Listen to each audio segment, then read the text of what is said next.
I want to take just a minute and tell you about something that's just really cool that happens in spring. God brings everything to life that seemed to be dead all the way through the winter. And one of my favorites is the redbud tree. It's found everywhere in the United States, but it originated over in the Mediterranean area of the world. So you'll find this very tree almost in every country of the world.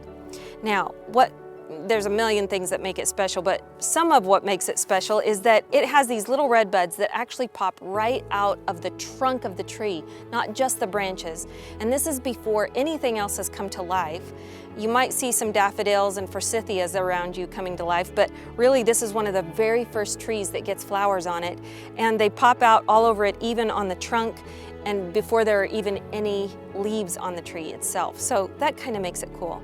Now, I don't believe in folklore and whatever, but I just think it's an interesting story that it's also known as the Tree of Judas, because they say that it used to have white buds on it until Judas betrayed Christ and then went out and hung himself on this very tree.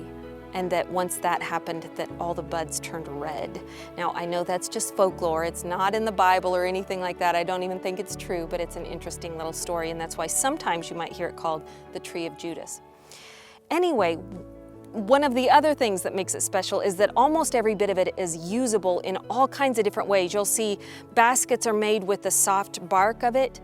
You can make cordage with the really pliable little twigs that grow on it in the spring, but every bit of it is almost edible as well. Starting with the red buds.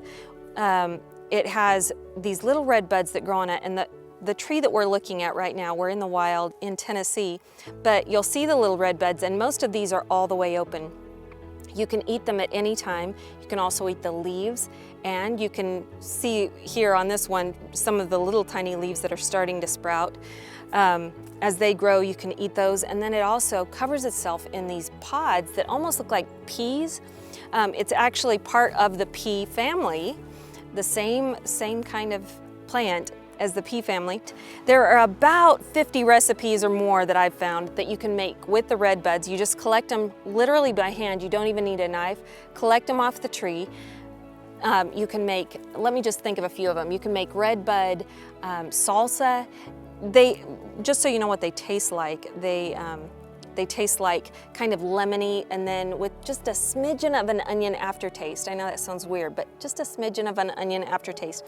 Anyway, so you can make salsa with them. You can make, they make great jelly. They make jams. You can make little muffins with them. You can, one of the most common things you'll find is pickled red buds, and they keep their color. So the whole little jar is going to be this beautiful, brilliant red pickled red buds.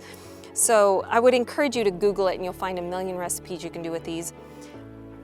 Have fun learning about it though, because it's such an intriguing tree, and it's only available right now through this February through March and April, depending on where you are in the country, maybe some of you in May, but right as you see them come to life, take the chance, go out into the wild and forage for just a few minutes on something. Many of you even have them in your front yard. See what you can make with them and enjoy this delicious treat that few people know about, but God made as part of His love letter to us. Isn't that pretty cool?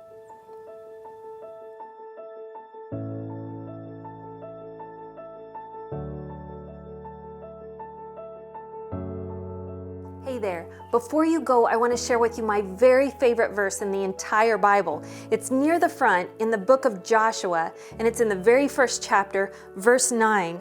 It says this, "Have I not commanded you? Be strong and courageous. Don't be discouraged about anything, and do not be afraid. For I am the Lord your God, and I am with you wherever you go." Now go spread the word.